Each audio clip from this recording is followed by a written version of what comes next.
I'll be away on a business trip for 2 weeks." The moment I said that, my husband, David, casually lifted his fork and said in a sing-song voice, "Finally." 2 weeks of bliss without the old lady around. As I stood there dumbfounded, he burst into laughter, as though he was being liberated from years of built-up stress. My daughter, Mary, joined in, glaring straight at me while smirking. "Don't bother coming back." At that moment, I felt something snap inside me. I had endured it all for the sake of protecting my family for Mary. But I had long since reached my breaking point. I couldn't stay with these two any longer. With that realization, I began packing my belongings as soon as dinner was over. My name is Nicole. I'm 49 years old. I work in real estate. Since graduating from university with a degree in economics, I've spent over 25 years in the industry.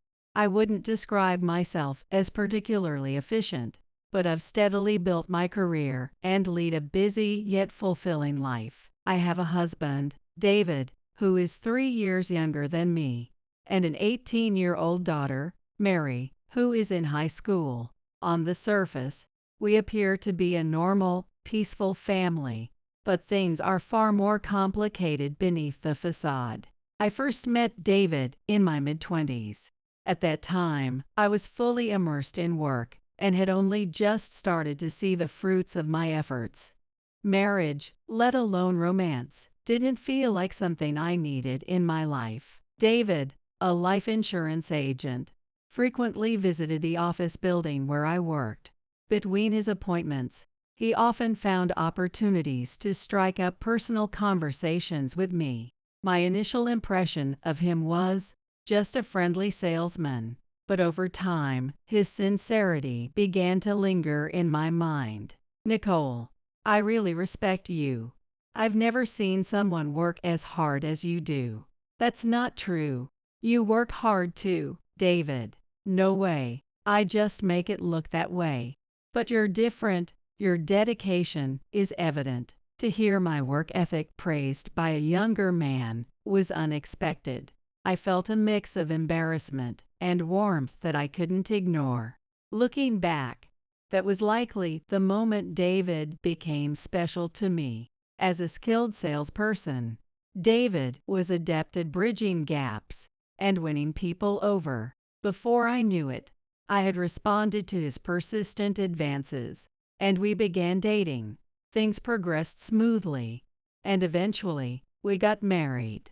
My friends wholeheartedly celebrated the fact that I, once completely devoted to work, had finally settled down and started a family.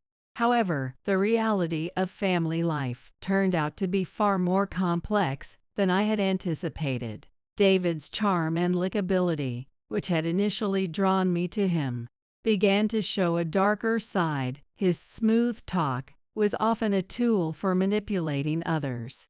It was around our 3rd year of marriage that I started to feel the weight of it. To be honest, I was already questioning my relationship with David when I found out I was pregnant. That's when our daughter, Mary, was born. Even though I had begun to realize that my marriage to David wasn't all happiness, Mary's arrival gave me hope and a sense of purpose. I found myself naturally expecting that our growing family would strengthen our bond and lead to better days. But reality didn't align with my hopes. From a young age, Mary gravitated toward her father, David, almost exclusively, and I knew why. David constantly gave her whatever she wanted, whenever she wanted it. Even when Mary misbehaved, he wouldn't scold her. Instead, he'd shield her. Clothes, toys, sweets. David indulged her every whim. It didn't matter if it was a weekday.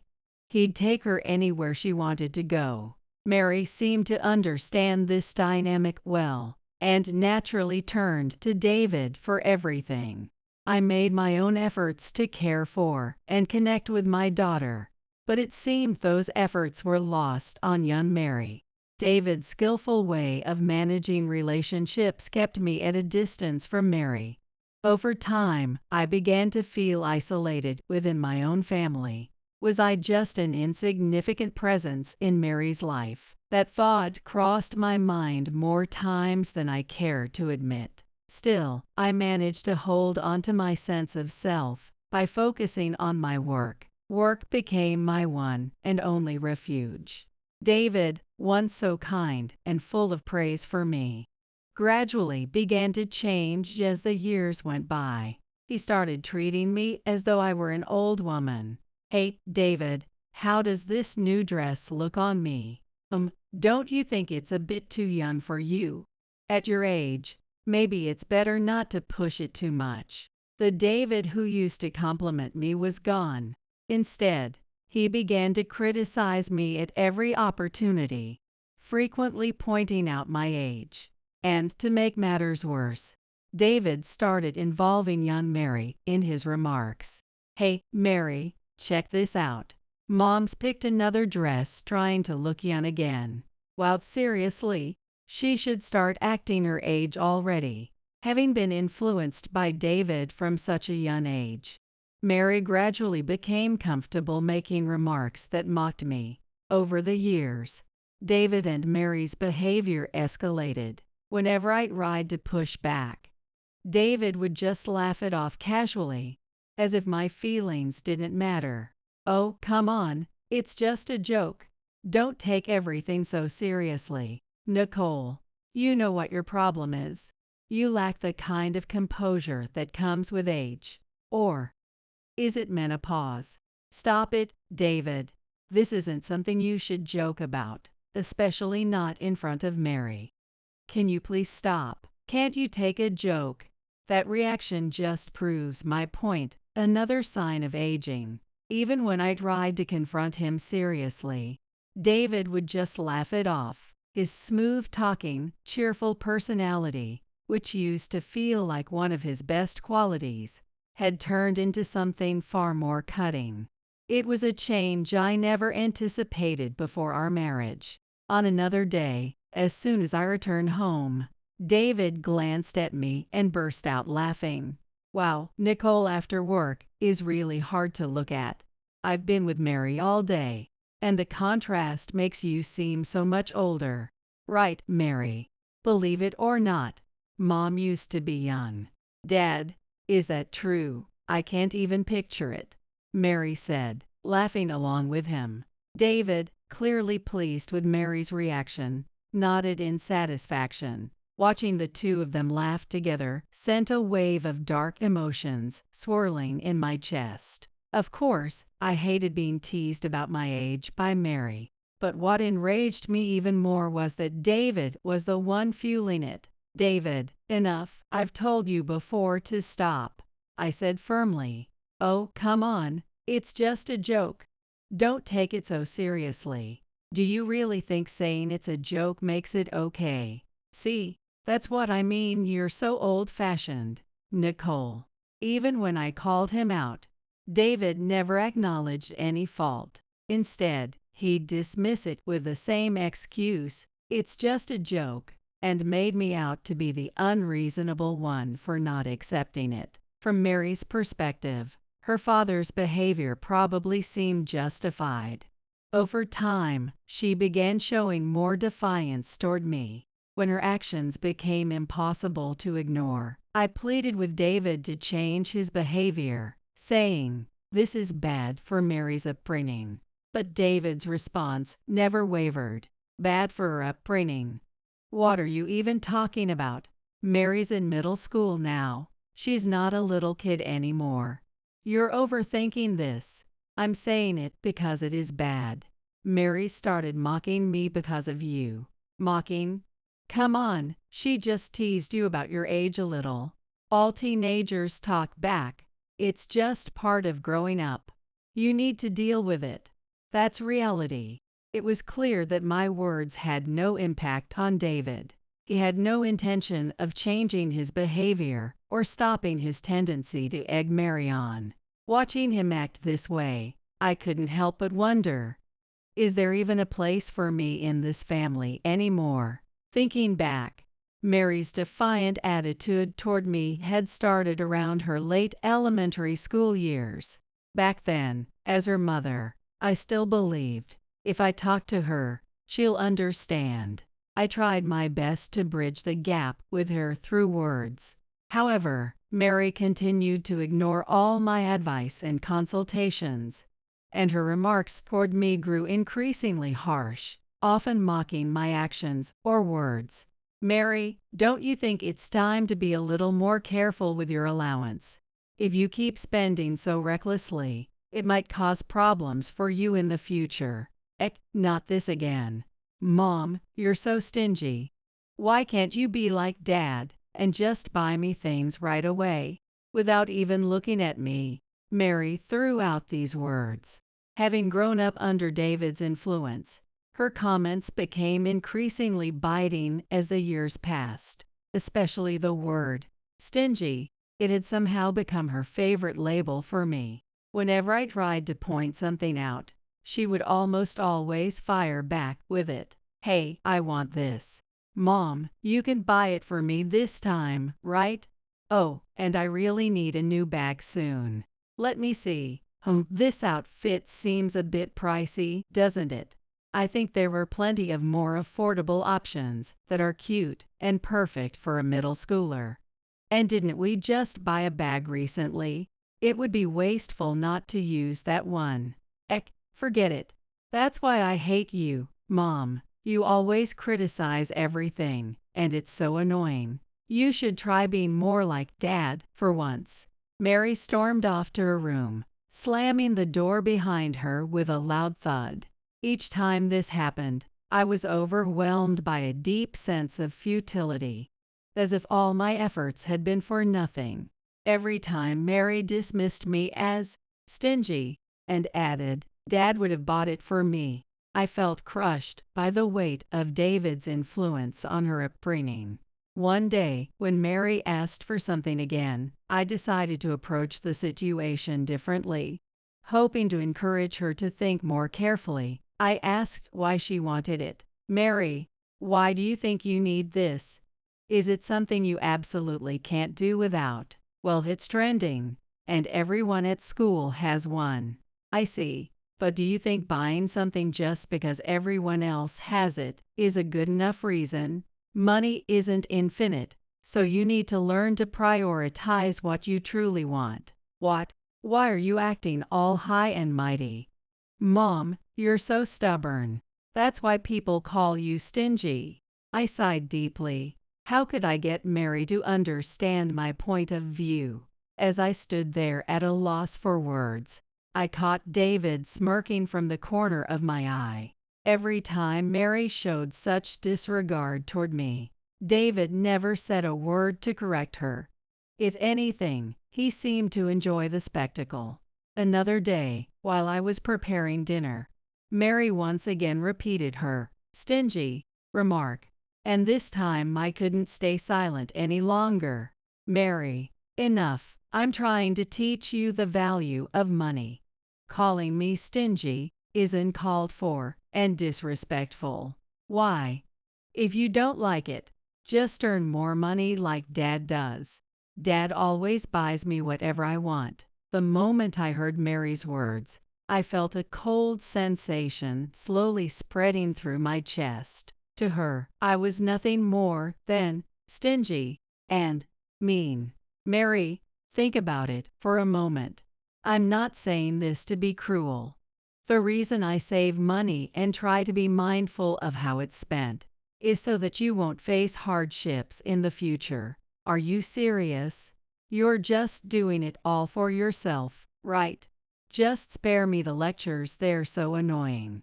Her words pierced me deeply. No matter how carefully I chose my words, they always seemed to register as mere nagging to Mary. And so, the gap between us grew wider and deeper. Amid this tense and fractured relationship, the breaking point finally came. It was during one evening's dinner. I hesitated for a moment before addressing the two seated at the table. I wanted to let you know something. I've been offered a new job out of state." It's sudden, but I'll be leaving next week for a 2-week business trip." As soon as I said that, David casually lifted his fork and, in a sing-song tone, exclaimed, "Finally! No old lady around, it's going to be amazing."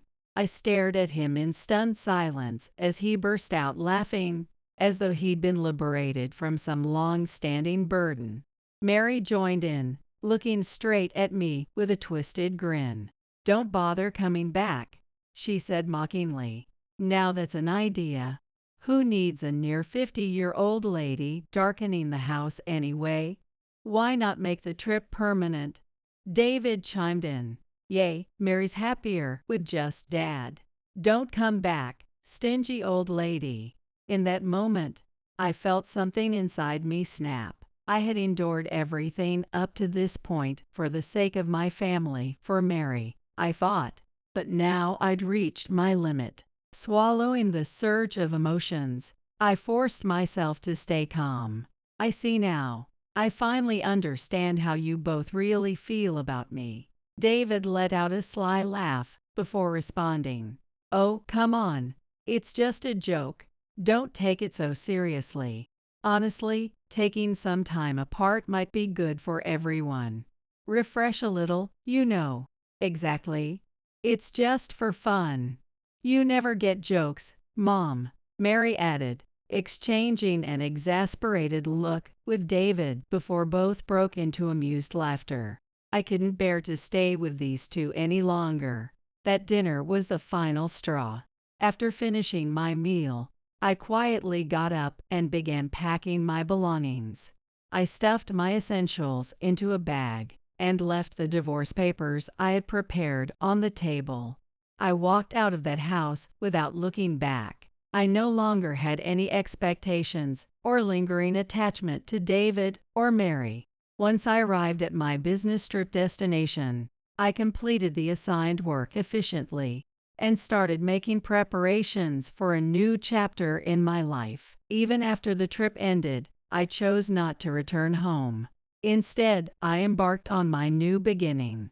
I moved into a luxury high-rise apartment in the same state. The space featured a spacious living room with floor-to-ceiling windows, a sleek marble kitchen, and a breathtakingly elegant design reminiscent of a 5-star hotel. To tell the truth, I'm the CEO of a real estate agency.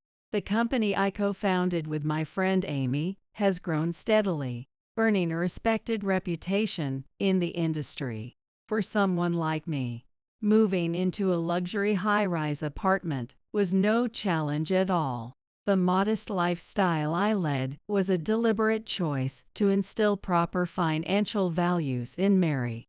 In reality, I had amassed a considerable fortune, but now there was no need to hide it anymore. When I stepped into my new apartment on the upper floors, an overwhelming sense of liberation washed over me. This was at my starting point for rediscovering who I truly am.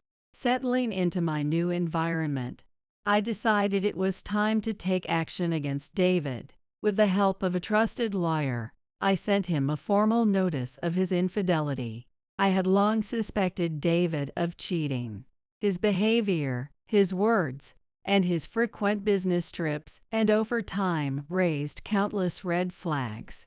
When I hired a private investigator, my suspicions were confirmed. David's mistress, Helen, worked in the same company as him as a sales administrator. She was 17 years younger than me, 32 years old, and married herself. Her husband, ironically, was a department head in the same firm. I had compiled irrefutable evidence of their affair, yet I pretended not to notice. For Mary's sake, I was determined to keep the family intact at all costs. But that was no longer necessary. Finally resolute, I decided to demand compensation from David. A few days later, as expected, David stormed into my office, furious after receiving the formal notice. Escorted to the meeting room, he wasted no time erupting the moment he saw me, his voice venomous and sharp. David must have been blindsided. He likely never imagined I had uncovered his affair. Nicole, what the hell do you think you're doing? Sending me something like this out of the blue. What if Mary had seen it? And what about it? I replied coolly. I'm simply settling the past. I'm done with you. From here on, I'm moving forward with my new life. My calm response only made him angrier. His face flushed as he yelled, "Don't be ridiculous. Dragging up something from years ago? Are you trying to destroy this family? You're the one who destroyed it." I shot back, my tone unwavering. "You betrayed us with your affair. And don't try to call it something from the past. I know you're still seeing her." How did you? "I hired a private investigator," I cut in. "I know exactly who she is, and how long you've been seeing her." "That's impossible. The only reason I endured all of this was for Mary's sake. I didn't want to hurt her. That was the only reason I turned a blind eye to your disgusting behavior. But I don't need to anymore." David's face showed clear signs of distress at my words. It was evident that he had never imagined I knew so much. "Oh, and one more thing," I added, leaning back in my chair. "I've already sent Helen her formal notice too. She's being held accountable, just like you. It won't be long before her husband finds out." David's face drained of color. He finally understood the gravity of the situation. His actions would soon wreak havoc not just on his own life, but on Helen's as well. With his lips trembling and unable to speak, David stood frozen as I delivered one final, cold remark. "You wouldn't have realized the weight of your actions unless I took things this far, would you?" At that moment, Amy appeared from the adjacent room, her stern gaze fixed on David. Amy, my friend and indispensable business partner, had been my confidant through all of this. She was fully aware of my family circumstances and had always been my pillar of strength, both personally and professionally. "David, I think it's time for you to leave. It's evident who's at fault here. Cornering Nicole in her own office isn't appropriate, don't you think?" David, looking utterly defeated, could only stand there in silence. Amy's tone turned colder as she pressed on, showing no sympathy. "You're not here to reflect on your actions, are you? You're only here to unjustly blame Nicole.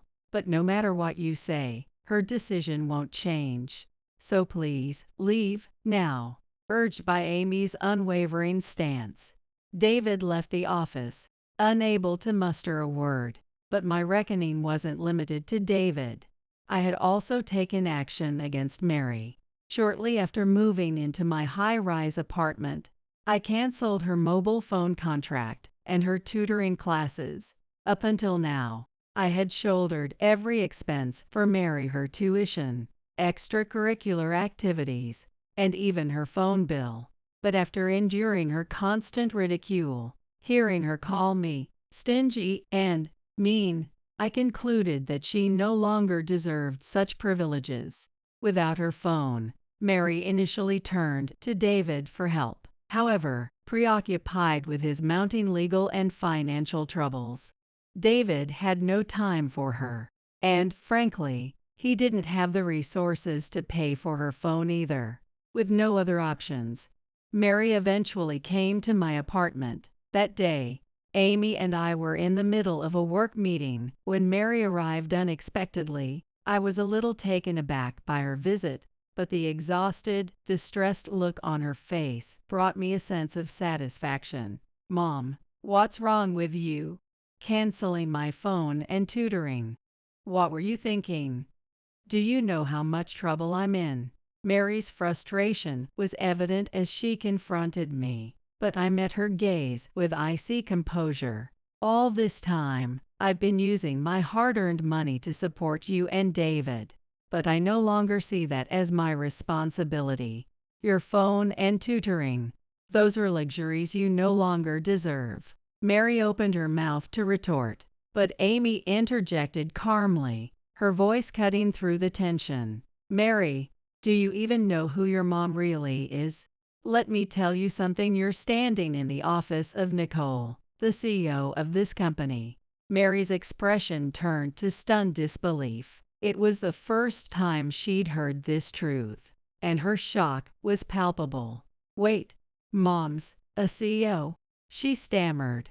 Yes, I replied matter-of-factly, meeting her wide-eyed gaze.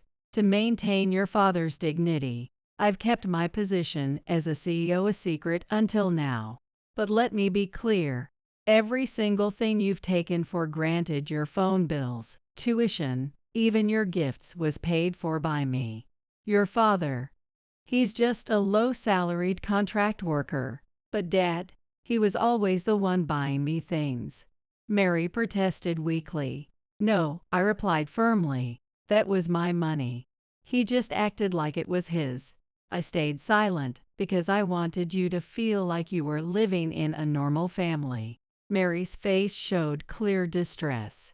The foundation of her life, everything she believed, was crumbling like sand beneath her feet. She fell silent for a moment, lowering her head before murmuring in a trembling voice, almost on the verge of tears.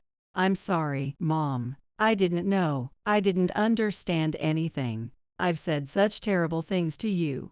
Please, can't you at least restore my phone? She looked up at me with pleading eyes, her expression carrying an unfamiliar sense of humility. But I immediately rejected her request. No, Mary, there's no going back. You're 18 now. It's time for you to take responsibility for yourself. I'll make sure you graduate high school, but beyond that, you're on your own. My cold response made her face twist in frustration again. What? Why are you being so cruel? You don't have to be this mean. I've been using my phone like normal, and now you're just taking it away out of nowhere. Cruel, I said, raising an eyebrow. That's your interpretation. I'm simply saying I won't provide you with unnecessary luxuries anymore. Maybe you should reflect on your behavior and think about how we ended up here. For a moment, Mary was at a loss for words. Then she spat out angrily. Fine, I was stupid to rely on someone like you. Being the daughter of a stingy old woman like you. No thanks. With that, she turned on her heel and stormed out of the apartment, slamming the door behind her. Her parting words echoed through the room as I let out a deep sigh, watching her retreating figure disappear. A month after I left the house, David and Mary arrived together at my office unannounced. David sat down with a glare, remaining silent, while Mary crossed her arms, her expression restless and full of resentment. I quietly observed the two of them, patiently waiting for one of them to speak. Finally, David scoffed lightly and began talking. Nicole, I've got some good news for you. I've decided to give you what you want. I'll agree to the divorce. Good, I replied, my tone calm. But why come all the way here just to tell me that? Well, there's more to it than that, he said, smirking. If we're divorcing, I want half of your assets. I'm entitled to it as your husband. I stared at him, momentarily speechless, though not surprised. Mary, sitting beside him, looked just as confident, clearly convinced that her father was right. She shot me a defiant glare, as if already planning what she would do with her share. They must have thought they'd hit on a brilliant plan, but they were wrong. After a brief pause, I responded calmly, asset division. You're right, we should divide the marital property appropriately. David's smirk widened, and he patted Mary on the shoulder, sharing a smug smile. But my next words wiped the smile off David's face in an instant. However, don't forget that you still have a debt to repay me. What? David furrowed his brow, clearly confused by what I had just said. I won't let you forget, I continued coldly. The money you borrowed from me for your bike and expensive watches. I have all the promissory notes, and I've given you plenty of leeway. But it's time to pay up. Are you serious? That's between us as a couple. That's invalid. David turned red with anger and glared at me, but I stood my ground. Invalid? No, it's not. It's a contract, and it's legally binding. If it were money for living expenses, that might be one thing, but this was for your personal luxuries. Legally, you are obligated to pay it back. David's face slowly drained of color, and he began to sweat. I could see the panic setting in, and I pressed on in a calm tone. That's not all. The money you spent on your affair, it was taken from our joint family funds, so you'll need to return that to me as well. David's face went even paler, and he trembled, his lips quivering. I spoke with no change in expression. Of course, I expect compensation for the affair too. When you add everything up, don't forget that you owe me more than I owe you. Mary, who had been quietly listening, finally seemed to process what I was saying. Slowly, she turned to David, looking at him with a mixture of shock and anger. Dad, what do you mean, affair? No, Mary, it wasn't like that. It was just work-related. David stammered, scrambling to come up with an excuse, but his words were nonsensical. Mary glared at her father with burning eyes. I watched them silently before delivering the next crushing piece of news. There's one more thing I want both of you to understand. Once Mary graduates high school, I plan to sell the house you've been living in. What? Wait a minute. You're going to sell our house?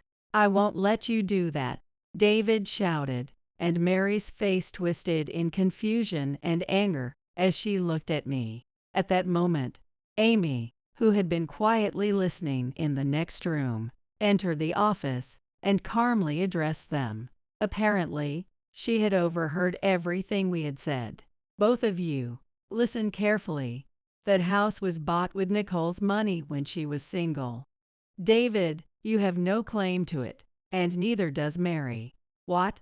You never told us that? David raised his voice again, but Amy stared him down with cold eyes. Which is why it's Nicole's decision whether or not to sell the house. That's right, I added flatly. So where you live from now on, and how you live, has nothing to do with me. You'll need to figure that out on your own. David, looking utterly defeated, opened his mouth as if trying to protest. But before he could say anything, Amy spoke in a sharp tone. If you keep making a scene, I'll call the police. You can either leave on your own 2 feet or leave in a squad car. The choice is yours. Amy's words hung in the air like a challenge, and David faltered, his eyes darting toward Mary. Mary, too, was in shock, her expression devastated as she processed the truth about her father's affair and his irresponsibility toward the family. Mary, let's go. Finally, David said in a shaky voice, and he grabbed Mary's arm, pulling her towards the door. As I watched them leave, I felt a sense of relief wash over me. Finally, I was free from them. Looking at their retreating backs, I realized that this long battle was finally coming to an end. A while later, the news I heard about them was nothing short of tragic. First, it seemed that the affair between David and Helen had been exposed to the department head, Helen's husband, through the certified letter I sent. This triggered a rapid turn of events. The enraged department head summoned David to the office, publicly scolding him without any regard for the situation. You scoundrel! How dare you with my wife? I'm sorry. Helen came on to me, and I just. Are you trying to blame my wife for this? Are you out of your mind? This scene quickly spread among their colleagues, and before long, the entire company knew about the affair. What followed for David was a harsh termination notice from the company. given that his infidelity had come to light, and that the affair was with the department head's wife. David's contract as a temporary employee was abruptly terminated. Helen, too, was unable to remain at the company, and she was effectively forced to resign due to the scandal. Her husband, the department head, paid a full compensation that Helen owed, and finally put an end to their relationship. However, an even harsher reality awaited David. In addition to my demand for compensation, Helen's husband also filed for separate compensation from David. As a result, David was forced to part with his motorcycle collection and expensive watches, but the items auctioned off barely covered a fraction of the compensation, and David ended up accumulating even more debt. Meanwhile, Mary couldn't accept the truth of the affair, and her feelings of disdain for her father grew each day. Yet, she had no choice but to start living with David in a cramped apartment, as the house she had been living in was sold, and they no longer had any financial security. Naturally, the university education she had once thought was guaranteed also became unattainable. Without the means to pay for tuition, she was forced to juggle multiple part-time jobs after graduating from high school. Mary worked to cover her living expenses while gradually realizing the value of the life she had once taken for granted. On the other hand, I was enjoying my new life while continuing to focus on my work. The business was thriving, and the trust and effort I had built up over the years were paying off, with the company expanding year after year. Amy, my business partner, was always a reliable presence, and I had no concerns about work. Together, we had built up a successful real estate agency, and it was steadily growing, showing stable progress. The time and energy I had previously devoted to my family were now being returned to me, and I was finally able to live for myself. These days, I look forward to going out for drinks with Amy, just like in my single days. Since she, too, had been through a divorce, we share complaints and talk about new beginnings, enjoying our time together at a relaxed pace. A drink after work has become a way to turn even past bitter experiences into stories to laugh about, and it soothes my soul. There is no longer any anxiety about the future, nor any need to worry about someone else's opinions. I am thoroughly enjoying this life. There's a small camera in the room, right next to the bed. My daughter Scarlett whispers in a hushed voice. She's now a high school student. Scarlett clings tightly to me, and I'm at a loss for words, so I just hold her close. Dad. Desperately trying to figure out what to do, I call out to my husband Liam, who is also frozen stiff beside me. Startled by my voice, Liam gently strokes Scarlett's head and quietly heads to her room, careful not to make any footsteps. As Scarlett's trembling subsides while I continue to hold her, Liam emerges from her room. He beckons me and Scarlett with a wave of his hand and nods with a grave expression next to the bed. Well, we can't make any plans for the weekend. It's supposed to be a nice camping trip. Liam's words, spoken with an unnaturally bright voice and a forced smile, send chills down my spine. He quietly shows me and Scarlett the screen of his smartphone and continues. Look, here. It's a campground we haven't been to yet, right? Sounds exciting. However, there are no websites or social media posts about the campground on Liam's smartphone. Instead, there's only a draft screen for a text message. Seeing the words written there, Scarlett grabs my arm. We're being watched and listened to. So, play along. You're right. I'm so looking forward to it. I can only raise my voice in a high-pitched tone to mask my trembling voice. My name is Olivia. I'm a 50-year-old saleswoman at a sporting goods store. I've loved being active since I was a child. I met Liam through my hobby of camping. He was there when I went on a trip with my friends. Normally, my friends and I can easily pitch a tent, but on this particular morning, the wind was strong, and we were having trouble getting the tent up. Liam, who is now my husband, was the one who approached us, taking pity on our struggles. He and his group had also come camping. We were a group of 4 women, and Liam's group consisted of 4 men. One of my friends hit it off with one of Liam's group members and invited them to join us for a barbecue. That's how we became close. I liked him from the moment I first spoke to him, and he later told me that he had taken a liking to me from the first time we met. From then on, our group and his group became friends who would go camping together. On the night of our 3rd camping trip, while gazing at the star-filled sky, "I want us to date with the intention of getting married," Liam said to me. After that, we started dating and got married without any issues a year later. Our marriage was blessed by our parents, and there were no objections. After getting married, there were various changes, such as me transferring to a sporting goods store and Liam switching from being a police officer to a sports trainer, but our family remained close-knit. Even more pleasing was that I was able to build a good relationship with Liam's family as well. Liam's brother John also loved the outdoors, and we became so close that we would go camping together a few times a year. After getting married, I had fewer opportunities to go camping with friends, so I genuinely enjoyed camping with Liam and John. I got married at 27, and I'll be turning 34 soon. We had always wanted children since getting married, but we weren't blessed with any for a long time. I think we might need to consider fertility treatments soon. You're right. Even though we're in good shape, we're 34. It might be time to seriously think about it. Indeed. If it doesn't work out next time, let's get tested at the hospital. Okay. I'll support you in this. We decided to consider fertility treatments as an option.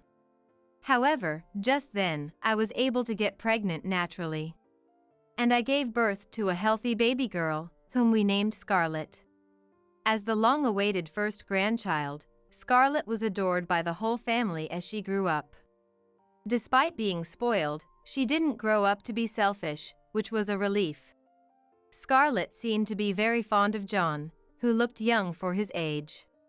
I was worried that I might struggle with raising my first child. But those concerns were unnecessary. It was all thanks to my family, who helped with raising Scarlett. I didn't suffer from postpartum depression and didn't find child-rearing to be difficult. A big part of that was due to John's presence, as he could relate to children at their level. Scarlett always seemed happy when talking to John, and I would watch them with a smile. "John, you're such a great help. Thank you so much, always." No, don't mention it. I've always loved children, you know. That's true. John, you were always good at taking care of kids, even when you were little. Our cousins were very fond of you too. Liam, you remember things from so long ago quite well.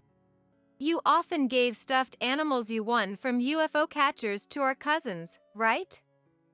They were all so happy to receive them. I was jealous because you gave the stuffed animals I wanted to our cousins. Ah, those were the days. I didn't know you got jealous, Liam. Which stuffed animal was it? There's no need to bring that up now, is there? I watched as John and Liam chatted merrily. It was clear to see how close Liam and John were. I felt truly blessed to have married him. Not only was I surrounded by a wonderful family, but Liam himself was a kind and amazing person. In the blink of an eye, Scarlett had become a high school student. Around that time, John went on a solo trip. As a souvenir, he bought a stuffed toy of Scarlett's favorite character. Could you give this to Scarlett for me, Olivia? Are you sure about such a large stuffed animal? It's fine, really. I wanted to take Scarlett along with me, but it's difficult to travel with a high school student, you know. Scarlett was a bit upset about it, so I want you to give this to her as an apology. I handed the large stuffed toy I received from John to Scarlett when she got home from school. This size must be expensive, right? Even the palm-sized version of this plushie is pricey, let alone one you can hug. It probably cost as much as the trip itself. Is it that expensive? Mom, you really don't know anything. This character is super popular. I learned the value of the stuffed toy from Scarlett. She adored it so much that she placed it by her pillow, saying she'd sleep with it from now on. The next day, I immediately reported this to John. He seemed delighted that Scarlett was so happy, and left with a huge smile on his face. About a week later, something happened. Mom! What should I do? You see! Scarlett came running to Liam and me, looking extremely agitated as we were drinking coffee in the living room. She kept trembling and repeating, "What should I do?" I hugged her, trying to calm her down. Calm down, take it slow. After a while, as her shaking subsided, Scarlett muttered in a small voice, "Mom, Dad, the eyes on that stuffed animal, they're weird. Almost like camera lenses." The air between Liam and I froze. Scarlett desperately began explaining why she felt that way. That stuffed toy was just given to me by John the other day. The colors of the eyes are slightly different. I noticed it when I started opening the curtains during the day. I thought maybe it was a special edition or something, so I looked it up online, but... As Scarlett researched the plushie, she felt the eyes resembled lenses. Upon further searching, she apparently found an article about a case where hidden cameras were installed inside stuffed animals. I hoped it was just Scarlett's misunderstanding, but Liam immediately headed to her room. As a former police officer, he was knowledgeable about wiretapping and hidden camera devices. Leaving the gadgets to him, I started preparing hot cocoa to calm the panicked Scarlett. He once told me about an incident that occurred while we were dating, where a female college student was stalked and cameras were planted in part of her stuffed animal collection. He went to the room with Scarlett to check the stuffed animal and then came back to the living room for a moment. The two of them approached me. Liam started writing something on a memo pad on the table. Maybe there are listening devices planted not only in the stuffed toy but also in the living room. Then, he began drawing a picture on the paper. Apparently, there was a camera hidden in the plushie, and the model seemed to be capable of recording audio as well, as he explained in writing. The camera's footage would be stored on an SD card, and although we couldn't verify it now, there was a possibility that Scarlett's figure in the room might be captured. And since the culprit would likely come to retrieve that SD card, Liam wrote on the paper that he wanted our cooperation. Scarlett and I looked at each other in surprise, but nodded. Then Liam started jotting down lines on the memo pad. He told us to speak these lines towards the camera. Liam, Scarlett, and I went to her room. We intentionally began speaking in clear voices so the small camera's microphone could pick it up. That's right. Scarlett, you're looking forward to the family camping trip this weekend, aren't you? Yeah. It's been a while, so I'm excited. Oh, but Dad, didn't you say the lock on the back door by the kitchen was broken? They told us to wait until the week after next for that, remember? Right, Olivia? That's right. But I'm worried about leaving the door unlocked when we go out. It'll be fine. Our parents live nearby. They'll call the police if anything happens. Besides, none of us will be home. You're right. We've got to enjoy the camping trip since we're going. We purposefully spoke in exaggerated, excited voices. The bit about the kitchen backdoor lock being broken was a complete lie. However, we decided to deliberately leave the key in to let the perpetrator into the house. Oh, right. This stuffed animal is a character you like, isn't it, Scarlett? My friend said she got it from a claw machine. Would you display it together? Yeah. I really love this one. I'm so happy. I'll sleep with it starting tonight. That's great. Dad will put it up for you. Liam pretended to place another stuffed toy in front of the small camera while retrieving the one with the camera and putting it in a box. What exactly are you planning to do? I'm going to hand it over to an acquaintance to have a look. But won't the culprit notice if there's no camera? It'll be fine. I'll have them handle it skillfully. You're giving it to someone you know from your police officer days, right? Then there's no need to worry. Yeah. It'll be all right. We have to find out who did this. Well, I'm off. Liam, could it be that person, maybe? It might be. Well, even without investigating, we'll have an answer by the weekend. Anyway, I'm taking this with me. Liam immediately contacted his former colleagues from the police force and took the stuffed animal with him. A while later, Liam returned home. It seemed that the results wouldn't be available right away. In the meantime, they assured him that the video would keep streaming smoothly. Then the weekend arrived. Today was the day of the camping trip we had deliberately discussed in front of the hidden camera. Fortunately, Scarlett was absent due to her high school club activities. Liam and I were waiting for the culprit to show up. After a while, we heard the sound of a door opening near the back of the house. The footsteps slowly approached Scarlett's room. Liam and I were lying in wait next to her room, anticipating the perpetrator's arrival. When we confirmed that the culprit's footsteps were right outside her room, Liam and I burst out. There, we saw John trying to enter her room. John! What the hell are you doing here? Upon seeing John, Liam, shaking with anger, immediately grabbed him by the collar and raised his fist. Why are you here? I thought you went camping.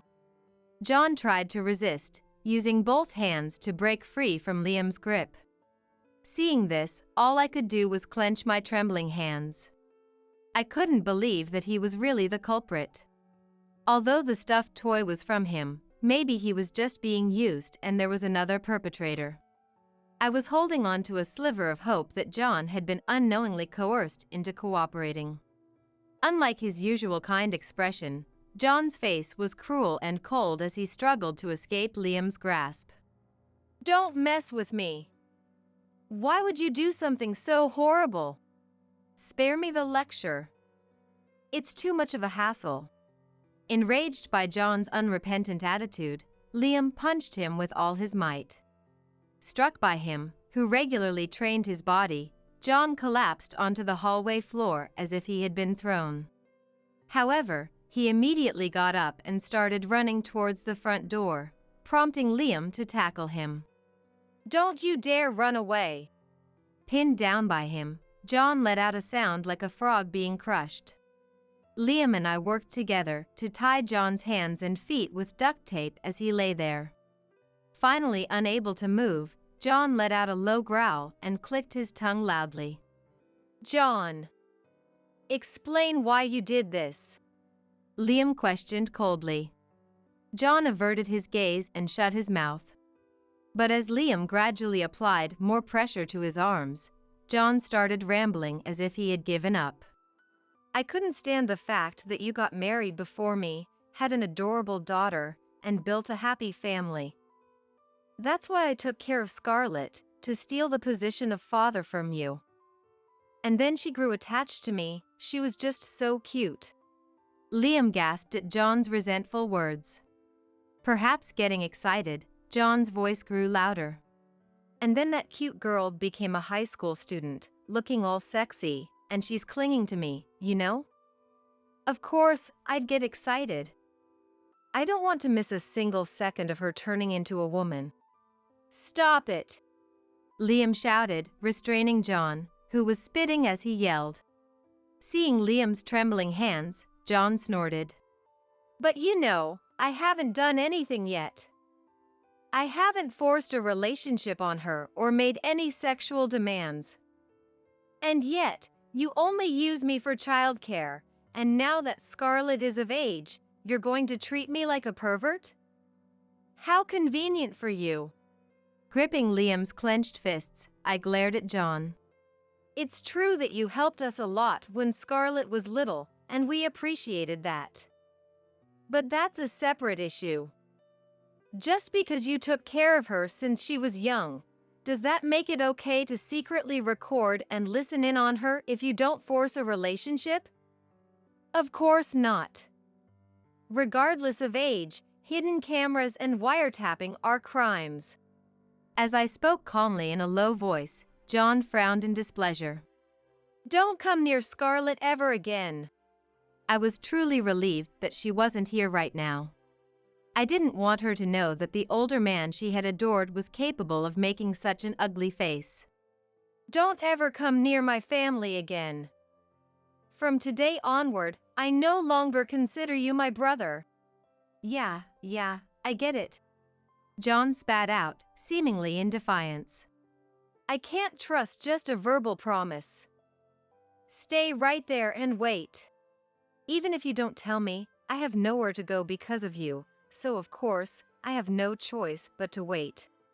Liam angrily went downstairs to the living room and, using his intuition as a former police officer, immediately contacted his colleagues. He asked them to investigate the school where John worked as a security guard right away. They had also been examining the stuffed animal he had given them the other day. His colleague asked if the culprit was the same person as the one who planted the camera in the plushie, and Liam confirmed it was. The colleague promptly headed to John's workplace. 2 hours later, Liam's smartphone rang. It was revealed that hidden cameras were installed in the girls' bathrooms at John's school. Security footage showed John repeatedly entering the girls' restroom carrying a small camera. They informed Liam that they had collected fingerprints from the camera and planned to conduct DNA testing. John was taken in for voluntary questioning by the police Liam had called. Must feel nice to have your brother turned into the police by his own younger brother. I'm miserable because I have such a perfect little brother. You must be thrilled that your older brother might get arrested, huh? John taunted, but Liam just stared at him without saying a word. His colleagues from the police came to pick John up, and Liam headed to the police station. I stayed at home, waiting for Scarlett alone.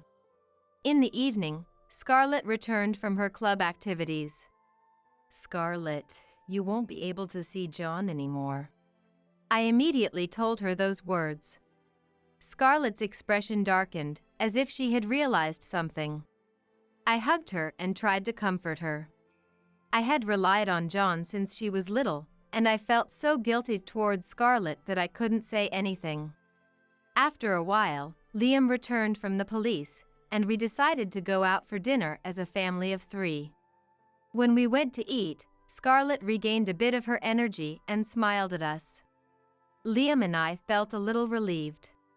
3 days passed since then. Liam's colleague contacted us and informed us that John's fingerprints matched the DNA found on the small camera inside the stuffed animal and the ones installed in the women's restroom. So it really was John after all. I see. I had no idea he resented you so much. I didn't notice either. But what he did to Scarlett is unforgivable. He seemed unable to contain his anger. It was decided that John would be formally arrested on charges of illegal filming. When his house was searched, evidence was found that he had repeatedly committed voyeurism in the past. It was determined that there was no need to consider any sympathy or mitigating factors for his criminal actions, and he was expected to receive a prison sentence. Liam and I decided to claim compensation and have a restraining order issued to keep John away from Scarlett. Once everything was settled, Liam and I headed to his parents' house. Liam, I'm truly sorry for raising John to become such a person. Olivia, I'm so sorry to you as well. Liam's father, Thomas, apologized profusely. It's not your fault, Dad. I didn't notice either. We've cut ties with John and told him he's never allowed in our house again. Olivia, we'll do whatever we can to make amends. It's not your fault, Thomas and Jennifer. I smiled at my in-laws. My in-laws apologized repeatedly, saying, I'm sorry. But I had no intention of blaming them. I left my in-laws' house together with Liam. It seems he squandered his money on buying filming equipment and has no savings. He'll probably have to work long hours after getting out of prison. He'll have to pay compensation to us and others as well. Even a lifetime wouldn't be enough to make up for it. I wonder if Thomas and Jennifer will have to pay reparations too. That might be the case. Even though I knew that could happen, I still couldn't forgive him. Liam let out a big sigh. I was a bit anxious too. I hoped it wouldn't cause trouble for Liam and his parents. 3 months passed since then. At the time of the incident, Scarlett had been scared of men, but winning the school band competition and making fun memories with friends on the school trip seemed to have helped heal her emotional wounds. I'm so glad. It looks like she is feeling better. Yes, thanks to her classmates. You're right. I don't think she could have become this cheerful with just us. The power of friendship is amazing, isn't it? Now, she is energetically engaging in club activities and studies every day. Amidst all this, it was time to start thinking about her path after high school graduation. Liam and I had decided to move before John was released from prison. Dad, Mom, I want to go to college out of state. Is that okay? Of course it's okay. But if you're going out of state, we want to come with you. What do you think, Scarlett? I'm so happy. Let's all go together as a family. I think we can have a great time even in a new place. So, what kind of house would make you excited to come home to? Would you be mad if I said I prefer a condominium instead of a single-family home? Would you think, but we're already living in a house? Of course not. I wouldn't think that. I'm sure Dad wouldn't either. But why do you prefer a condominium? In a condominium, it'll be easier to tell when you two come home, right? I'll know too, so that would make me happy. Although her wounds had started to heal, I could tell she was still a bit scared. That's why my in-laws and my parents said it might be better for us to move. There's no point in dwelling on a dark future. Life in a new place is bound to be more enjoyable than now. Scarlett and I had a fun conversation imagining our new life. She said she would talk about her future plans at school tomorrow. Scarlett is a stronger and brighter kid than we thought. For her sake, I want to move forward with a positive attitude. Divorce. It's a great divorce. Finally, I can get rid of you. I've taken care of you all these years, and I'll be taking the entire retirement allowance. Upon returning home, my husband, Anthony, said these words to me. Divorce? What do you mean by taking the entire retirement allowance? I was about to congratulate him on reaching his retirement day, but his words shocked me to my core. But his tirade didn't stop there. Of course, I'm going to use the retirement allowance however I want. I've finally been freed from the shackles of that tedious government job. Thinking about being free from you makes today a real celebration. What? I was stunned into silence by his selfishness. He continued his harsh words, aiming them at me. You're fired, fired. Housekeeper fired. Get out. I've been supporting you all these years because you couldn't hold a job. Be grateful for that. Here's the divorce papers. I've already signed them. Write your name and get out. Thinking about how many years I had spent with such a man made me feel pathetic. I am Nancy, 62 years old. Due to a chronic illness since childhood, I was unable to have children. I married Anthony, 3 years my senior, when I was 30, and we spent 32 years together. When I was in elementary school, I often had coughing fits that wouldn't stop and caused breathing difficulties. My parents took me to the hospital, and I was diagnosed with bronchial asthma. Treatment started immediately, but the symptoms never fully disappeared. Despite this, my condition wasn't severe, and I was able to graduate from elementary, middle, and high school. After high school, I even got a job as an office worker. My bronchial asthma worsened when I turned 25. Even slight physical exertion caused breathing difficulties, and I couldn't continue working without using an inhaler. The trouble I caused at work led me to resign when I was 28. Although I managed to get disability benefits, my only income came from that, and I had to move back in with my parents.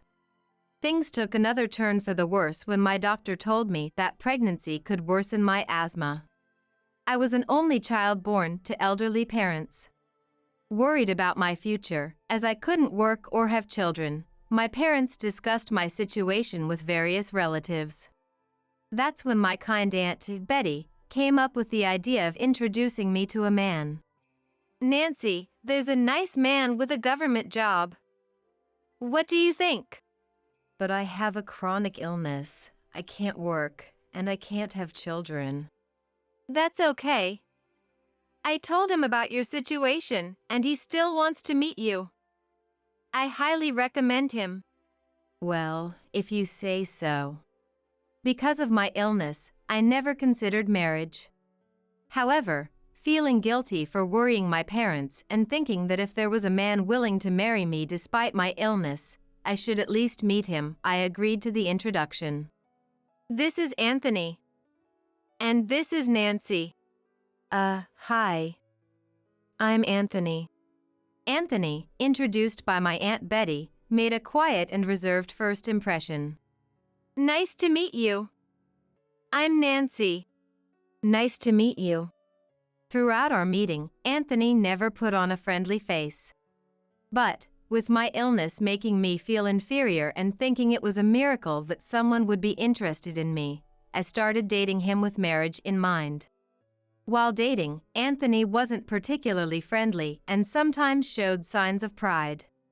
However, despite his shortcomings, he seemed like too good a man for someone with my chronic illness.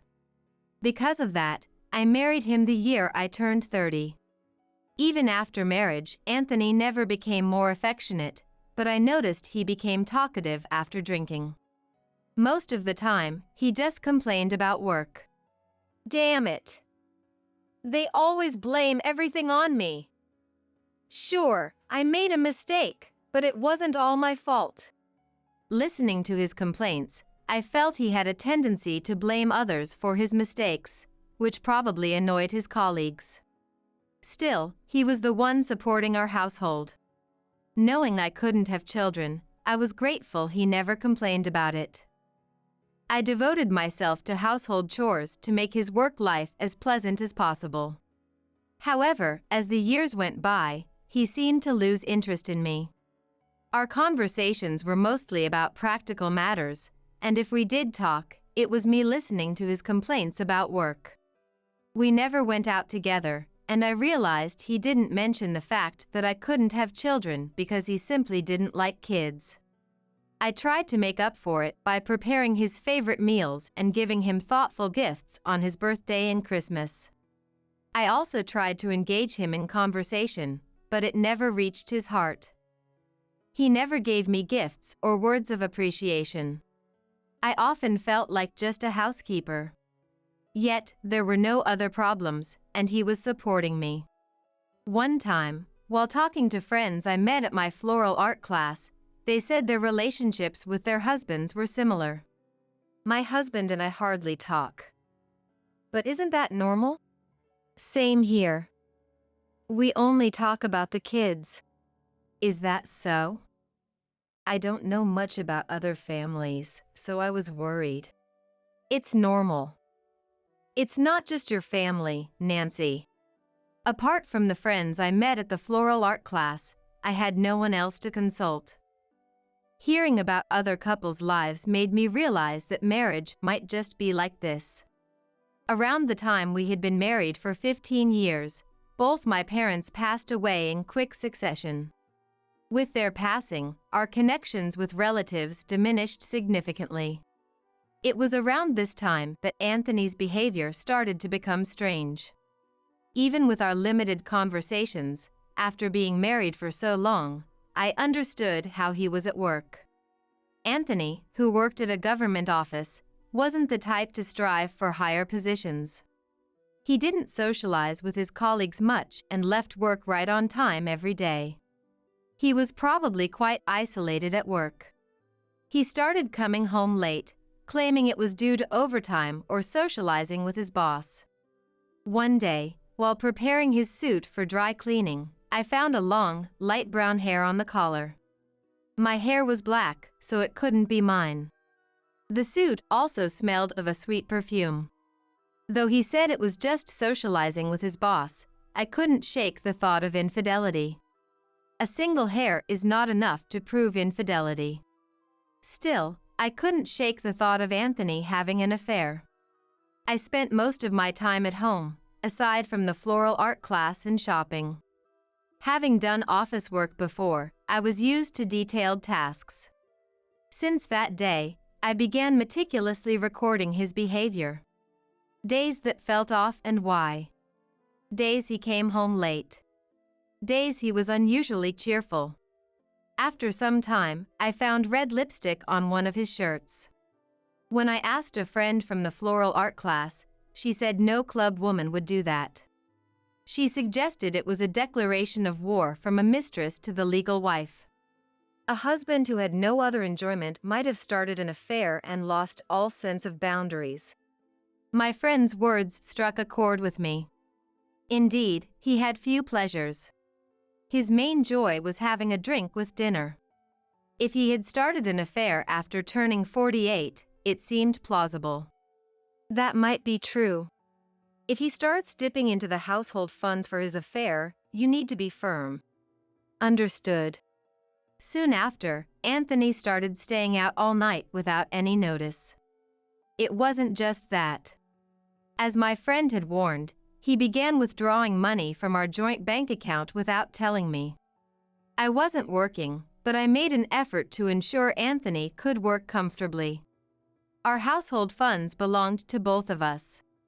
I couldn't tolerate him using it without permission, so I confronted him. Coming home without notice, what's going on? What's it to you? It's just a guy thing. Money is being withdrawn from our joint account. Is that also a guy thing? I earned that money. I can spend it however I want. I don't need to explain anything to you. Just keep doing the housework. With his dismissive response, I lost all trust in him. From then on, I meticulously recorded the days money was withdrawn from our account and the days he came home late. One day, while picking up Anthony's wallet that had fallen in front of the closet, its contents spilled out, revealing a card and a discount coupon from a suspiciously named hotel. I was appalled, wondering if this was what he meant by socializing with the guys. My distrust for him reached its peak, so that night, while he was in the shower, I decided to check his mobile phone. Anthony somehow believed I was not tech-savvy, but that was far from the truth. I handled all our phone contracts and even had his phone registered in my name. Back then, phones didn't have fingerprint or facial recognition, only a 4-digit passcode. He had set it to the last 4 digits of our home phone number. He had unlocked his phone in front of me several times, so it wasn't hard for me to access it. As expected, The phone only had call and short message features, making it easy to find evidence of his infidelity. There were messages exchanged with multiple women. Most seemed to be club women, but there was one woman he frequently sent messages to. From the content, it was clear she was his favorite. "What is this discount coupon for a hotel?" "Huh, that's none of your business. It's adult stuff. Stop whining about everything I do." After that, my relationship with him became completely cold. His infidelity went beyond limits, with large amounts of money spent on his mistress, leaving us unable to buy a house or save any money. In the midst of this, I once brought up the topic of divorce. "Humph. You think you can live alone without anyone to rely on? You can't even work. Disability benefits alone won't support you. Just keep being a housekeeper." "If I get alimony and a share of the assets in the divorce, I can live on my own." "Don't be stupid. You know how much we have saved." "Fine, I'll pay you alimony little by little, in long-term installments until I die." Anthony only stayed married to me because he wanted a convenient, non-complaining housekeeper. But for someone who couldn't work, that might be the same for me. Thinking that, I couldn't argue back and felt pathetic. Not knowing what to do, I sought help from my friends at the floral art class. Time passed, and the day of his retirement arrived. Divorce. It's a great divorce. Finally, I can get rid of you. I've taken care of you all these years, and I'll be taking the entire retirement allowance. Upon returning home, Anthony said these words to me. "Divorce? What do you mean by taking the entire retirement allowance?" Despite our cold marriage, I wanted to congratulate him on his retirement. And yet, this is what I got. "Yeah, the retirement allowance I earned from years of hard work. I'll use it to live with my mistress. She's been waiting for this." A mistress? That's such a selfish thing to say. What are you talking about? Of course, I'm going to use the retirement allowance however I want. I've finally been freed from the shackles of that tedious job. Thinking about being free from you makes today a real celebration. What? I was stunned into silence by his selfishness. Anthony continued with his harsh words. "You're fired. Housekeeper fired. Get out. I've been supporting you all these years because you couldn't hold a job. Be grateful for that. Here, the divorce papers. I've already signed them. Write your name and get out." Our savings weren't substantial. Anthony was counting on his retirement allowance to start a new life with his mistress. Smiling broadly, I faced him. "Understood. Thank you for everything up to today. So, I won't be seeing your face anymore from now on." I snatched the divorce papers from Anthony and signed them immediately. Then I carefully put them into my pocket. "Now the divorce is finalized." Noticing the change in my demeanor, Anthony stammered. "Yeah, that's right." Turning my back to Anthony, I took a large envelope out of the closet. "Let's have a look at this." I slammed the envelope onto the table, causing its contents to spill out. "Invoices, alimony, what the hell is this amount? It exceeds my retirement allowance. What's going on?" On the table was the alimony invoice from the divorce settlement. Seeing the amount, he raised his voice in anger.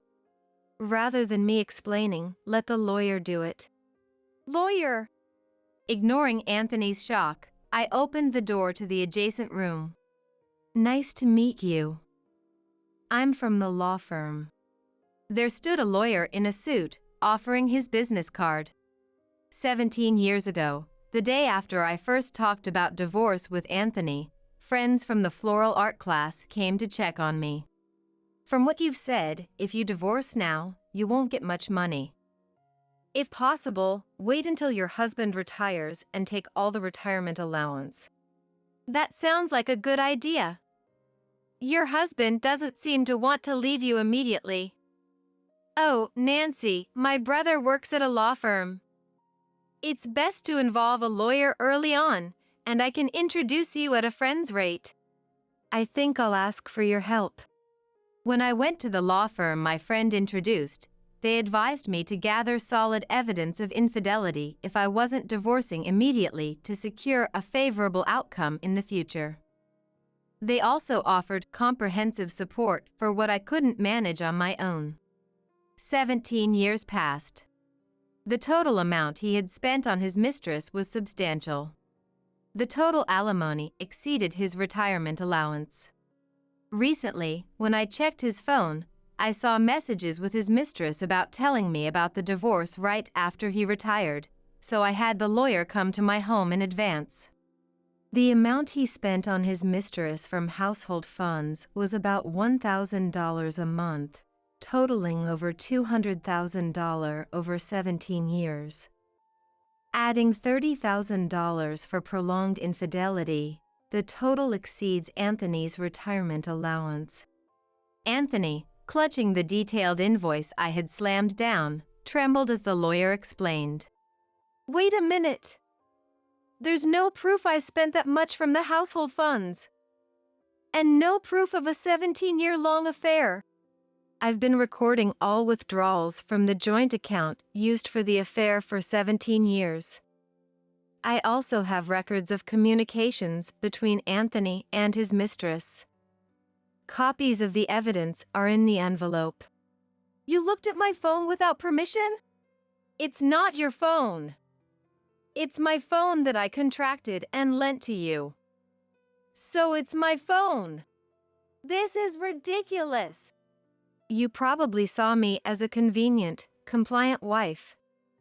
That's why you didn't care if I found out about your mistress or the money you spent. That was your mistake. I am a person, too. I have feelings. It was the first time I had shown such a strong attitude toward him. He was speechless with surprise. What is this?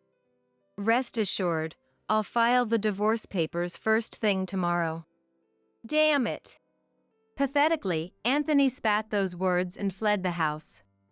To graduate from my life with him, I immediately moved out the next day and started living alone. With the help of friends from the floral art class, all moving preparations had been made. I also submitted the divorce papers, officially severing ties with him, which made me feel immensely relieved. I changed my phone number and didn't tell him my new address. He had no interest in my social circles, so he didn't know any of my friends' contact details. He wouldn't be able to contact me even if he wanted to.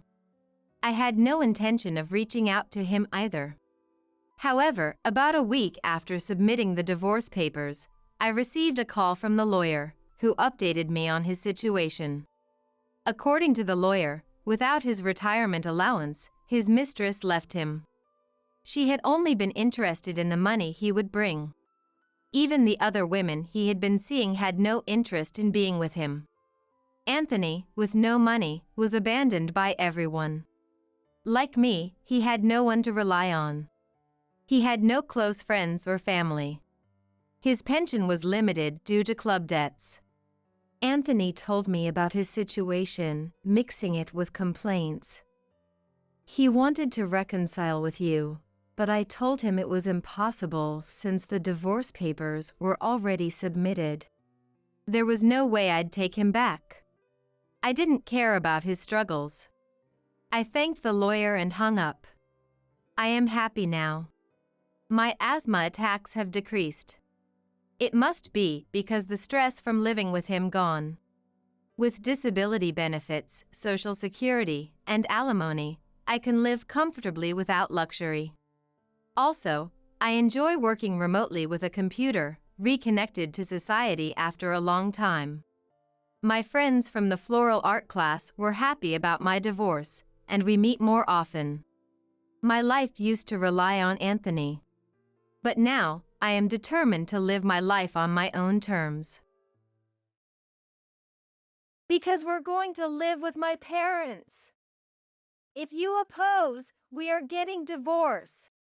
Out of the blue, my husband Matthew said this to me. What do you mean by that? Just as I said. I'll use that $3 million as I please. I've decided to use that money to build a duplex. That's all there is to it. I was shocked at how Matthew could so nonchalantly plan to use the $3 million I inherited from Mom, as if it was his right. Construction starts next month, and once it's finished, we'll move. Make sure you're ready. In the meantime, my parents will stay here, so entertain them properly. If you can't, it's divorce. Matthew stated this bluntly, then slammed a signed divorce application on the table. Remember, I'm the head of this household, meaning I'm the most important. I'll say it again, if you can't follow what I say, divorce. I tried to judge whether Matthew was sane by looking at his face. Fine, but you'll regret it. Shut up! Matthew must have thought I would give in as usual. He left the house through the front door, full of confidence. Of course, I didn't follow him. 3 days later. My name is Sophia. 40 years old. I work as a freelance writer. I met Matthew at work when I was still working at a publishing company. Back then, I was 27 and Matthew was 29. We started dating and quickly began to think about marriage.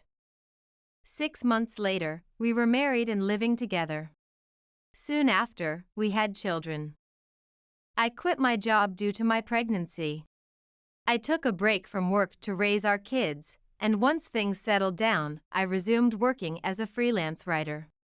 We have 2 kids, an 11-year-old daughter and a 10-year-old son, both of whom are lively and attend elementary school.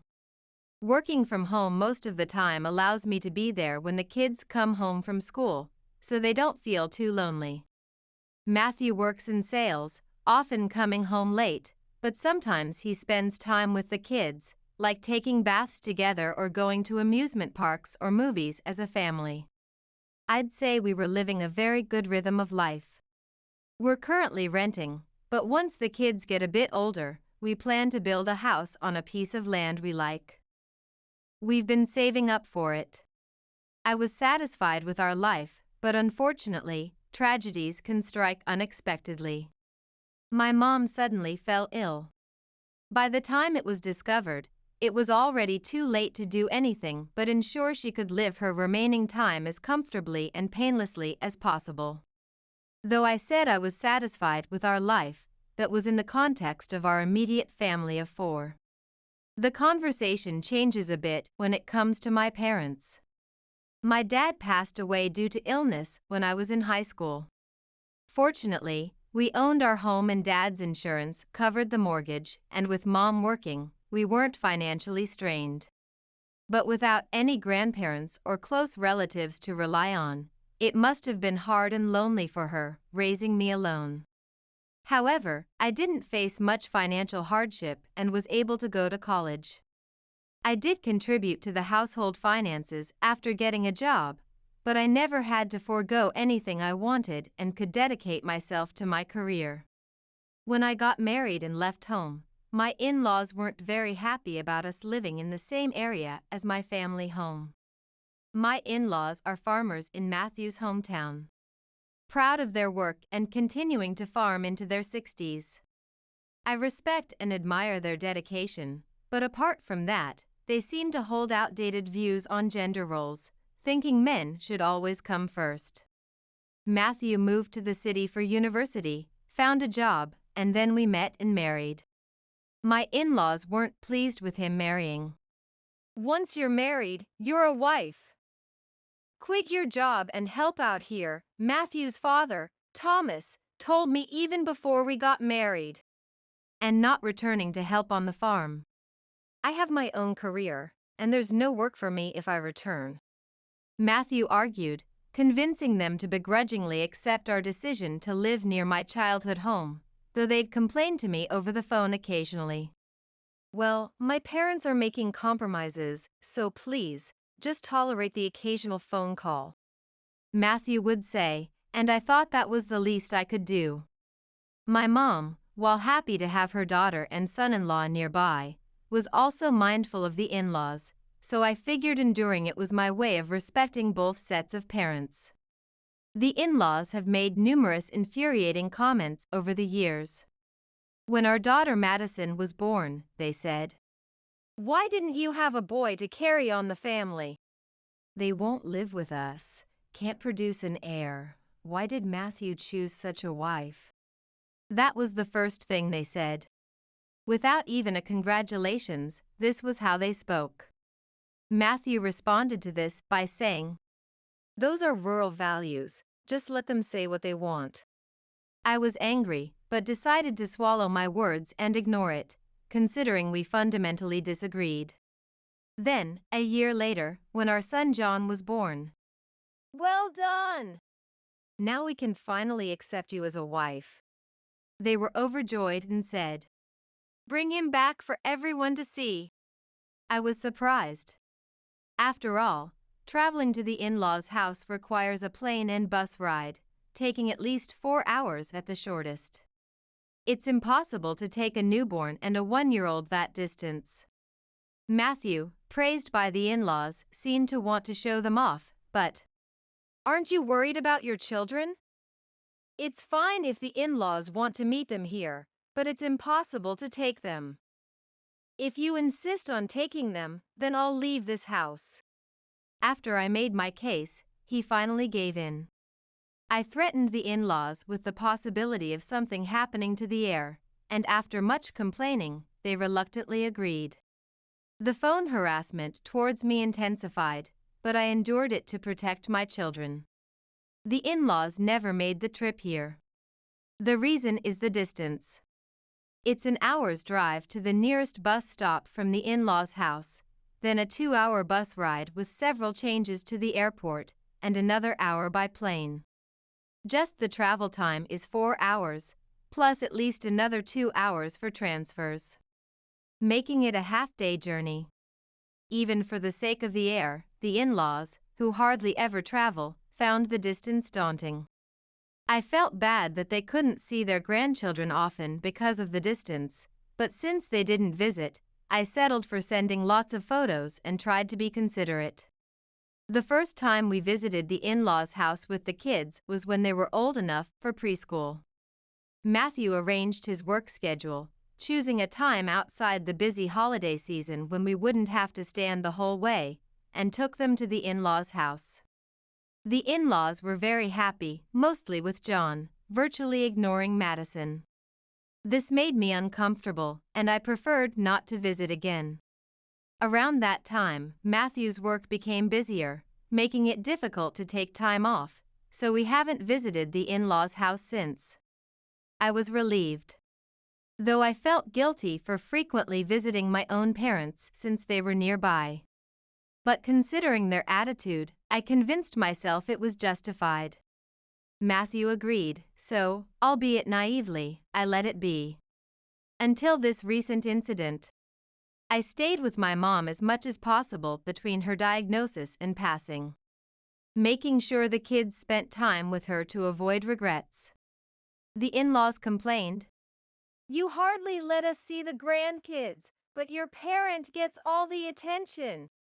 I was shocked at their words.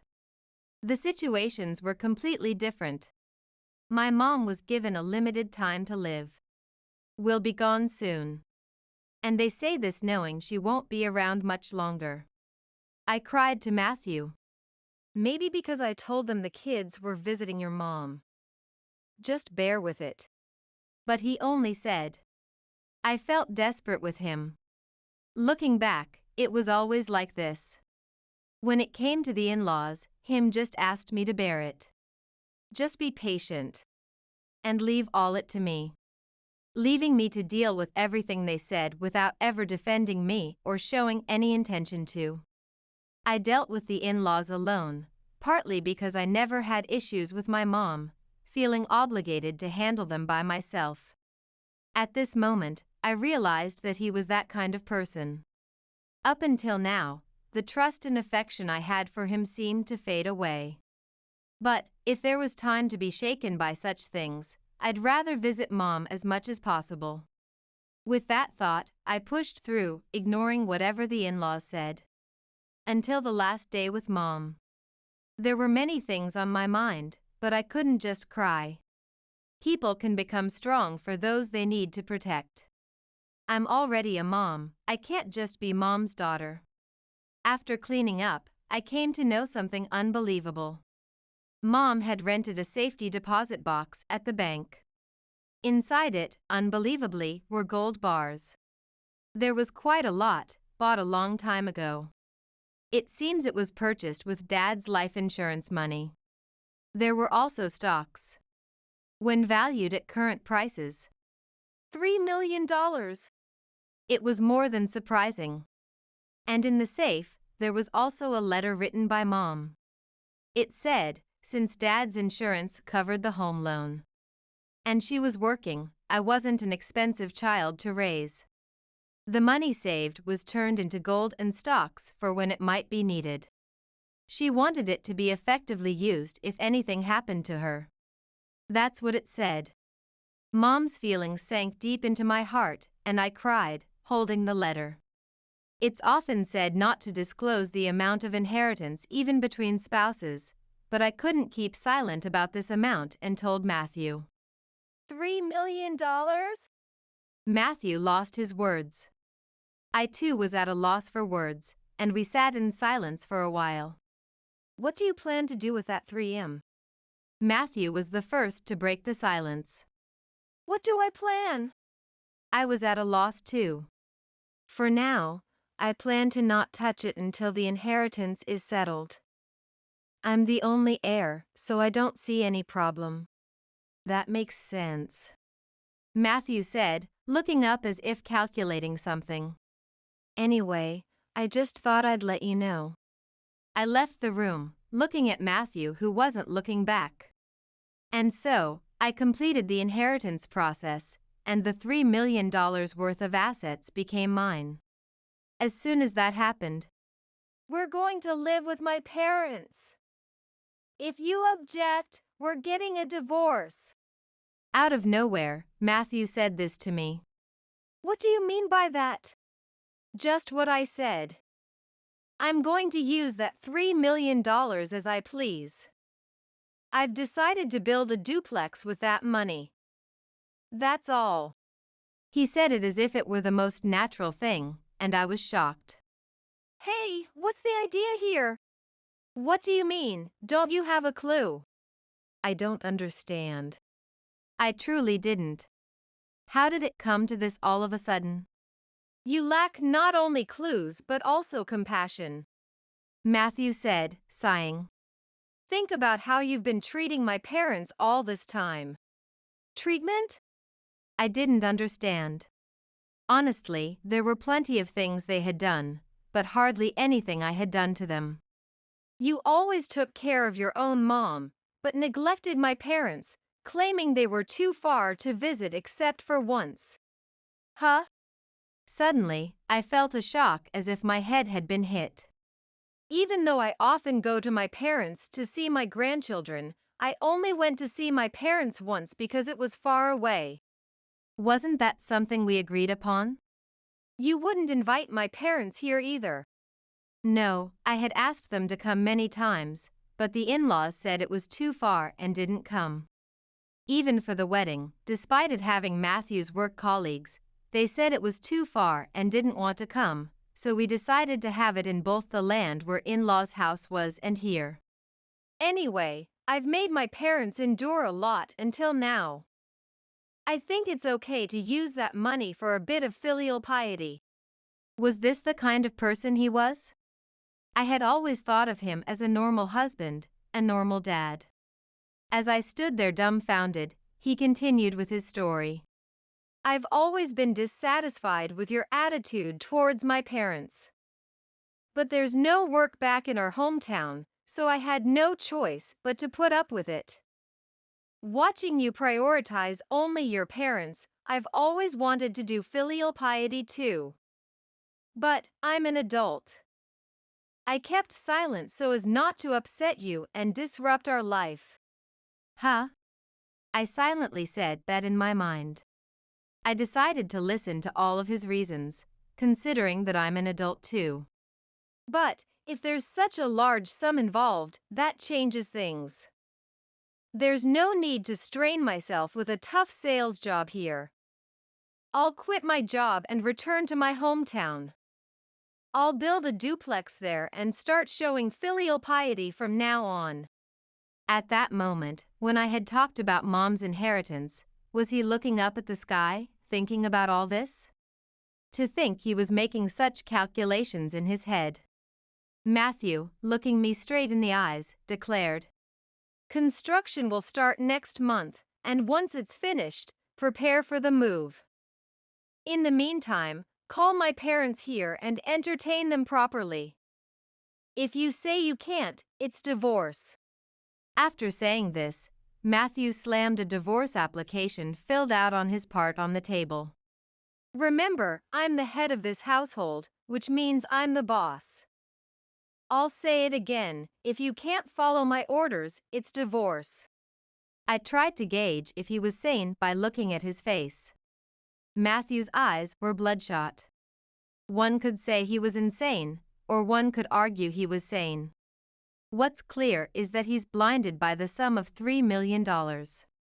It's as if I could see stacks of cash in the depths of his pupils. No way. I said it firmly. What did you say? I refuse to live with your parents. And I refuse to move to your hometown. I won't make the kids change schools, and at this point, I can't welcome your parents either. Then it's divorce. Matthew said, glaring at me.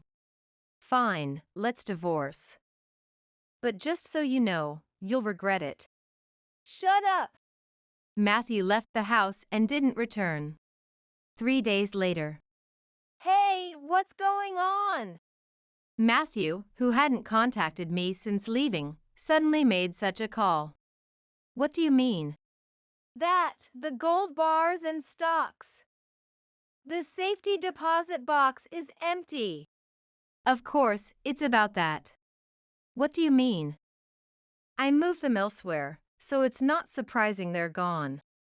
Why did you do such a thing without telling me? Without telling? It's the inheritance I received. I'm free to do what I want with it, right? I said I would use it as I see fit. He's free to say so. But I never agreed to that. Where did you hide it? I didn't hide it. I entrusted it to a lawyer. What? I sighed. Then kindly explained. There's something called inheritance tax when you inherit something. If you inherit $3 million, who knows how much tax will be charged? So, I entrusted it to a lawyer to sell only as much as necessary to pay the taxes. A reasonable measure, obviously. That's why I requested it during the inheritance proceedings, didn't I?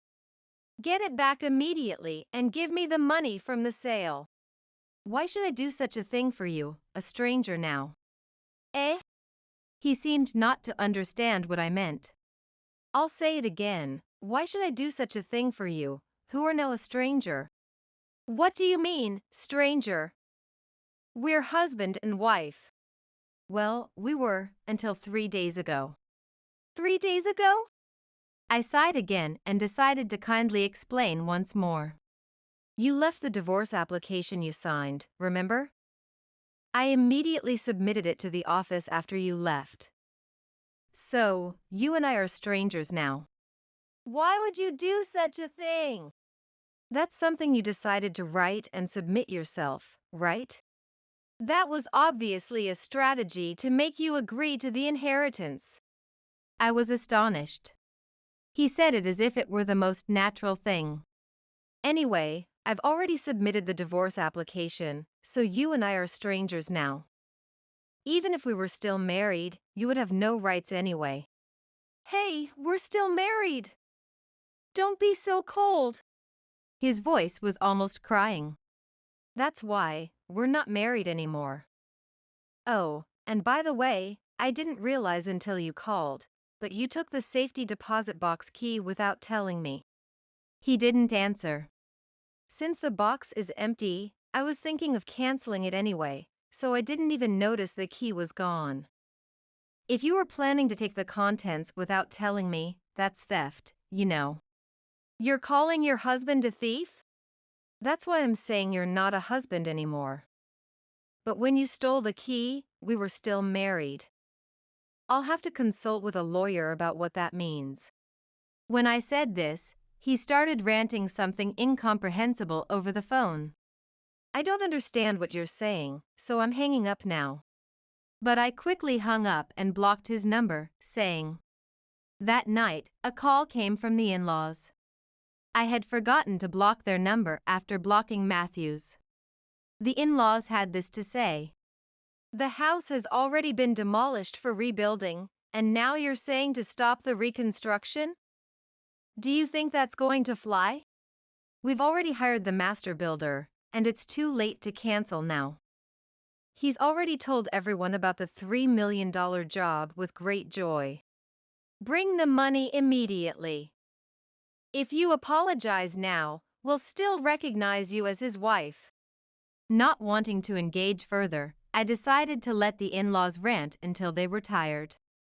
It seems Matthew had already proceeded with the rebuilding arrangements at the in-laws' house while I was processing the inheritance. Probably, he thought that if he created a fait accompli, I would just comply as usual if he told me to bear with it. From the in-laws' call, it appears that the oldest annex of the in-laws' house had already been demolished. The main house is now full of stuff from the annex. What are you going to do? Come and help clean up immediately. But that wasn't something I asked for. Are you done saying what you want to say? Then, I have just one thing to tell you. My divorce with him is finalized. Therefore, you and I are now strangers. Goodbye. This time, I made sure to block the in-laws' number as well. I rejected all calls from Matthew and the in-laws and took the children to a different location for safety. As expected, he and the in-laws made a big fuss at our house, not finding me and the children there, and apparently reported us as missing persons to the police. However, I had already asked my lawyer to handle these matters in advance. The lawyer had informed the police that my divorce with him was finalized, that the safety deposit box key was stolen, and provided the recorded phone calls with Matthew and the in-laws, explaining that I had to hide for my safety. Desperate, Matthew and the in-laws begged the lawyer to pass a letter to me, and when they contacted me about what to do, I asked it to be forwarded. The letter stated, "The master builder is waiting a bit, and the demolition has stopped with just the annex, but he keeps asking when to resume, and it's troubling. I had completely forgotten about the inheritance tax. I want to downsize the reconstruction to fit the remaining budget after paying the taxes, and I would like to consult as soon as possible. You're the only grandparents the children have now that mom has passed away. I don't want them to be without grandparents. You should make amends for the past by showing filial piety to my parents. Living together will quickly bring out familial love." Such slippery words were listed. Do you misunderstand that a woman can't remarry unless half a year has passed? There's no such need when a couple remarries. Come back now and let's re-register our marriage. And even more astonishing claims were made, like, of course, I refused all of Matthew's letters through the lawyer and warned that any further involvement would be cut off. No! And if he continued to harass me, he would be reported to the police as a stalker. According to the lawyer, he had actually proceeded with resignation formalities. He hurriedly appealed to HR to retract it, but the company, already considering layoffs, refused to acknowledge it. Matthew, receiving his severance pay, reluctantly returned to his hometown. He used the money to pay for the demolition and asked the master builder to cancel the reconstruction. Somehow, the work was settled to mutual satisfaction, but he completely lost his credit in his hometown and was living narrowly in the old in-laws' house with his parents. To ensure Matthew and the in-laws wouldn't find me, I bravely moved to a distant location. My job can be done from home, so moving hasn't caused any trouble. It's really a good time for that. I explained to the children that Dad was away on work, and they surprisingly accepted it smoothly. I thought our family relationship wasn't bad, but it seems the children's relationship with him wasn't very good either. Now that I think about it, he only interacted with them when he felt like it. He appeared to listen to me but actually didn't, saying, "Please bear with it."